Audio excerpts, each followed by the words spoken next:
कहाँ था राजपुर घर पर कौची खातिर मांगा तड़ तो ओकरा ले उनका का लाभ मिली जो करते हैं त मिली लाभ मिली ना कैसे मिली बताइए? तहार भी लाभ तो भंडारा कराओ तो धर्म के हिंदू के नाम रोशन कर तड़। अरे लइका के मनौती के हाँ तो लइके के हाँ तो तहार लइका के मनौती बा तो ठीक बा तो कहता मंदिर में करे के बा भंडारा चैनपुर तक माने कोई के कोनो चीज होला त कोची में करलन जले जाके मंदिर में होला एगो स्पेशल भंडारा होला तो वो स्पेशल वाला जे रही तो बेल के थी ना सब चीज न ले ले रही बेल के फिर वो बुझाते नहीं थे नशा कर तड़ पूरा दांत उतार सर गुल बा। ना करते नहीं हाँ पूरा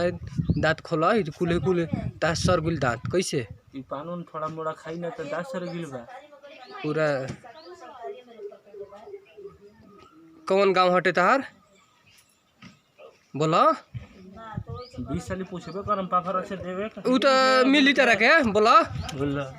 ल कहाँ के मांगा तड़ तो कहब ना मेरी बोलने मतलब खाली काम करता नहीं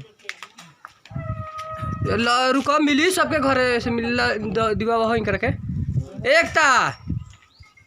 ला कहीं करके दो तो भंडारा तू भंडारा कर तरह के रोक नहीं खे का करते नहीं तो बिना मतलब के झूठो खा अब ले लो ले ला